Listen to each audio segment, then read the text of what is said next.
당신은 아프지 않습니다. 병원에서는 이상이 없었다고 저한테 오시는 환자분들 정말 안타깝습니다. 눈빛도 흐릿해지고 기억력도 많이 감소하더라고요. 시간이 지나면 올 수밖에 없습니다. 이런 증상들이 한꺼번에 온다고 생각해 보세요. 의사가 좀 신경 써서 물어보면 더 캐치하기 쉬운 부분입니다. 안녕하세요. 바로 편한 성모의원 한병찬 원장입니다.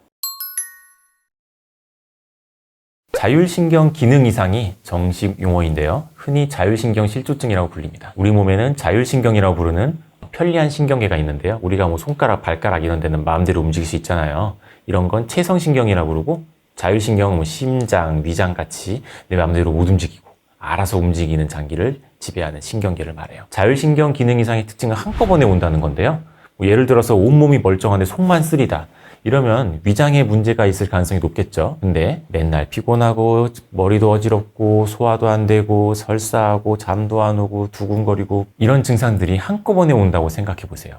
이런 경우에는 이 모든 장기에 문제가 있다고 보기보다는 이를 관장하는 자율신경계에 문제가 있다고 보는 쪽으로 접근하는 것이 훨씬 타당합니다. 원인은 많은 경우가 이제 스트레스고요. 문진을 좀 해보면 질환이 발생한 시점 근처에 큰 스트레스를 주는 사건이 있는 경우가 많고요. 아니면 감염과 같은 질환이나 코로나 백신 후유증 이런 경우도 왕왕 있습니다. 하지만 특별한 원인을 찾을 수 없는 경우도 많아요. 현대의학은 너무 전문화, 세분화되어가지고 전체적으로 보는 눈을 잃어버린 경우가 많습니다. 피검사, 영상검사에서 이상이 없다고 정상이다. 심지어 당신은 아프지 않습니다. 뭐 이런 무례한 말까지 듣는 경우도 있을 정도인데요.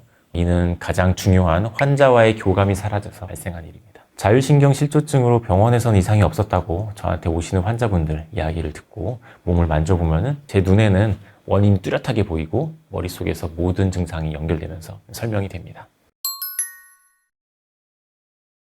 자율신경 기능 이상은 온몸에 애매한 증상으로 오는 경우가 많아가지고 사람마다 주 증상이 다르기 때문에 사실 한두 가지 증상으로 내가 자율신경 이상이 있구나 하고 자가 진단하기는 힘듭니다. 별의별 처음 보는 증상으로 오시는 분들도 많고요. 많은 자율신경 환자분들께서 이런 증상도 낫나요? 하고 여쭤보시는데 사실 제 입장에서는 오시는 모든 분들이 제각각 괴이한 증상들을 가지고 오시고 조금 야속하게 들리실 수도 있지만 이런 괴이한 증상들의 원인을 찾아내고 치료하는 게 아주 재밌습니다. 이상 신호를 일찍 감지하고 자율신경 실조 초기라고 의심하고 오셨다기보다는 그냥 이런저런 증상으로 왔는데 알고 보니까 자율신경 실조였다는 사례들은 많이 있습니다. 그냥 속이 안 좋아서 평소처럼 근처 병원에서 수액이나 맞으러 오셨는데 저희 병원 초진 문진표가 좀 자세하거든요. 그래서 쭉 보니까 알고 보니까 자율신경 환자분이었어가지고 다 같이 치료해드리고 만성피로, 어지러움, 몸 여기저기 통증 등등등 여러 증상들이 다 같이 좋아진 케이스가 있습니다. 네, 자율신경 실조증으로 인해 나타나는 피로는 단순 피로와 달리 여러 가지 증상이 한꺼번에 나타나게 됩니다. 자세한 병력 청취를 통해서 알 수 있는 부분이고요. 이는 아무래도 의사가 좀 신경 써서 물어보면 더 캐치하기 쉬운 부분입니다. 불안증은 사실 저희 병원 오시는 자율신경 실조 환자분들은 대부분이 같이 동반하고 있는 증상인데요. 이미 약을 드시고 계시지만 잘 조절되지 않는 분들이 많습니다. 제가 좀 중요시하는 증상이기 때문에 초진표에도 좀 항목이 있고요. 저도 진료실에서 항상 다시 자세하게 물어보는데요. 대부분 자율신경 치료로 같이 잘 낫습니다. 자율신경 실조증이 대부분 병원에서 가볍게 여기고 검사 결과도 모두 정상인 경우가 많기 때문에 환자는 나는 아픈데 병원에서는 정상이라고 하고 대체 뭐가 문제인 건가 계속 병원을 돌아다니면서 돈과 시간을 쓰게 됩니다. 환자도 겉보기에는 멀쩡하기 때문에 처음에는 이제 같이 걱정해주던 가족들도 나중에는 꾀병이라고 여기고 점점 이상한 사람 취급을 하게 되기 때문에 환자분들은 점점 정신적으로 고립되게 됩니다. 시간이 지나면 당연히 우울증과 같은 그런 정신질환이 올 수밖에 없습니다. 있습니다. 다 아시는 잘 먹고 잘 자고 운동하고 하면서 의지로 극복한 케이스가 있고요. 특히 정신건강의학적으로는 아침에 일어나가지고 햇빛을 쐬면서 걷거나 뛰는 그런 행위가 매우 중요합니다. 회복이 가능합니다. 저희 병원 환자분들은 대부분이 자율신경 실조증이니까요. 그건 확실하게 말씀드릴 수 있습니다. 스케줄대로 꾸준하게 치료받으면 대부분 3개월 내외에서 졸업하시고요. 이는 자율신경 실조증을 얼마나 오래 앓았는지 그런 유병기간과 환자분들의 나이, 근육량 이런 거에 따라서 조금씩 차이가 있습니다. 이 그래프를 보시면은 통증이라고 써 있는데 통증과 자율신경 증상 모두 치료법도 같고 경과도 같은 양상을 띠기 때문에 그냥 증상이라고 생각하시면 되겠습니다. 우리 몸은 원래 상태로 돌아가려는 힘이 있습니다. 항상성이라고 하는데요. 그래서 급성 증상과 만성 증상에 있어서 치료 기간과 경과에 차이가 있습니다. 예를 들어 지금 겪고 있는 증상이 한 2, 3주 된 급성 증상이다. 그럼 원래는 정상 상태였잖아요. 그래서 원래 좋은 상태로 돌아가려는 힘이 있기 때문에 두세 번 치료만 해도 금방금방 좋아집니다. 하지만 만성, 저희가 3개월 이상이면 만성이라고 하는데요. 1년, 5년, 10년 이렇게 되신 분들은 지금 불편한 이 상태가 정상인 거예요. 그래서 치료를 해도 처음엔 좀 좋아지는 것 같다 다시 원래 안 좋은 상태로 돌아가려고 합니다. 그래서 이렇게 줄다리기 싸움을 하듯이 꾸준히 좋은 쪽으로 당겨줘야지 최종적으로는 좋은 상태에서 균형점을 찾게 됩니다.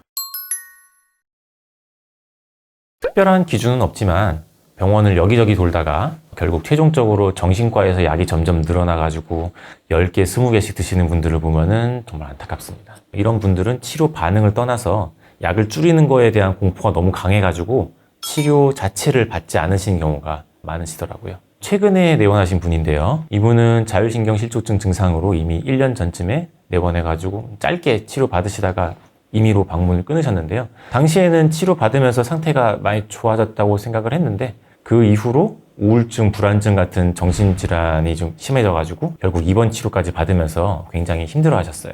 이분 같은 경우는 정신과약 복용이 너무 많아져가지고 좀 힘들어 하셨는데 그 모습을 보시고 보호자분께서 저희 병원에 다시 내원을 하셨는데요. 1년 만에 봤는데 환자분이 예전에는 눈빛도 또랑또랑하고 대화도 원활하게 잘 돌아가고 했었는데 다시 봤을 때는 눈빛도 흐릿해지고 기억력도 많이 감소하셨더라고요. 본인 머릿속에 흐릿하게 자율신경 실조증을 알았다는 기억만 있고 저희 병원에 오셨던 기억조차도 잃어버리셨더라고요. 그래서 이제 이런 정신과적인 치료 상황을 고려하면서도 자율신경 실조증 치료를 하려다 보니까 좀 어려움이 있긴 했지만 무엇보다 환자분의 상태가 좋아지는 게 우선이라서 최선을 다해서 치료를 했고 다행히 지금은 좀 많이 좋아지셨어요. 사실 이 환자분처럼 문제의 원인을 무조건 정신적인 부분에서 찾으려고 하시는 분들이 많은데요. 하지만 좀 더 다양하게 상황을 보고 검사를 받아보시는 게 좋아요. 병의 원인이 하나에만 있지 않을 수도 있거든요. 처음에는 병원 치료에 따라오는 것만으로도 많이 벅차요. 병원 스케줄에 맞춰가지고 꾸준히 오시는 것을 가장 강하게 강조드리고 있고요. 적극적인 관리를 원하시는 분들은 스트레칭, 그리고 명상 이런 것들이 도움이 됩니다. 우선 보호자분이 같이 오셨는지 같이 치료 의지가 있으신지를 보고서 처음부터 같이 자세히 설명을 드리고 오실 때마다 경과를 말씀을 드립니다. 환자분들이 치료 중간에 오히려 더 힘들어하실 때가 있어요. 그럴 때 옆에서 응원하고 지지해 드릴 수 있게 격려를 많이 드리고 있습니다. 지금 많이 힘드시죠? 주위에서 이해해 주는 사람도 없고 너무 외롭고 앞이 안 보이는 기분일 거예요. 나으실 수 있습니다. 꼭 상담하고 치료받으시기 바랍니다. 응원하겠습니다. 자율신경실조증은 마음의 문제도 단순한 피로도 아닙니다. 오늘의 이야기가 나만 이상한 게 아니구나 그런 작은 위로가 되었으면 합니다. 혼자 힘들어하지 마시고 꼭 도움을 받아보시길 바랍니다. 당신의 회복을 건강 온터뷰가 응원하겠습니다.